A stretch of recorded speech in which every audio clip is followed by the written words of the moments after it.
ನಾನು ಇವತ್ತು ಉಪ್ಪಿಟ್ಟು ಮಾಡ್ತಾ ಇದ್ದೀನಿ. ಮೊದಲು ಒಂದು ಗ್ಲಾಸ್ ರವೆ ತಗೊಂಡು ಹಾಕಬೇಕು, ತಿರುಗಿಕೊಳ್ಳಬೇಕು.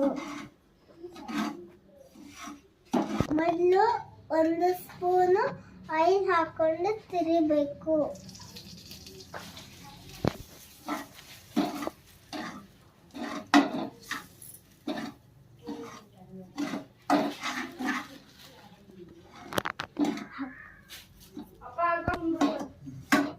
ಒಂದು ಪಾತ್ರೆಯಲ್ಲಿ ಬಿಸಿನೀರ ಕಾಯಿಸಿಕೊಳ್ಳಬೇಕು.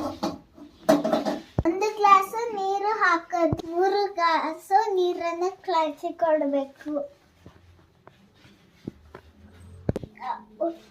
ಈರುಳ್ಳಿ, ಟೊಮೆಟೊ, ಮೆಣಸಿನಕಾಯಿ ಕಟ್ ಮಾಡ್ಕೊಳ್ಳಬೇಕು. ಒಂದು ಸ್ವಲ್ಪ ಉದ್ದಿನ ಬೇಳೆ ಹಾಕಬೇಕು.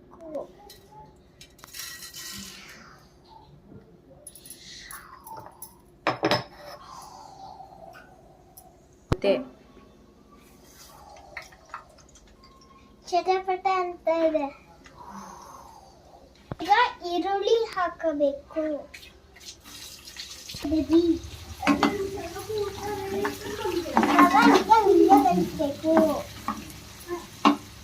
ಇವಾಗ ಮೆಣಸಿನಕಾಯಿ ಹಾಕೋಬೇಕು.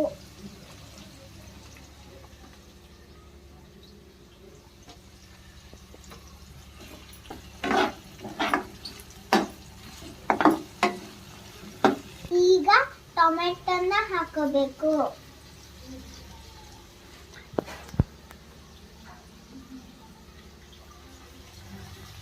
ಈಗ ಕರಿಬೇವು ಹಾಕೋಬೇಕು.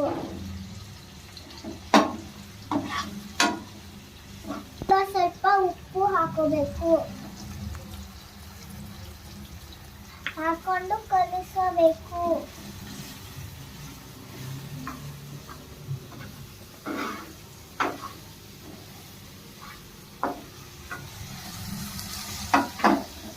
ಈಗ ಅರಿಶಿನ ಹಾಕೋಬೇಕು.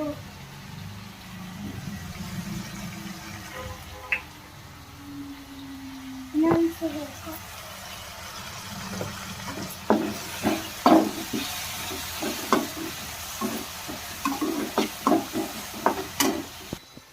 ಈಗ ರವೆ ಹಾಕಬೇಕು.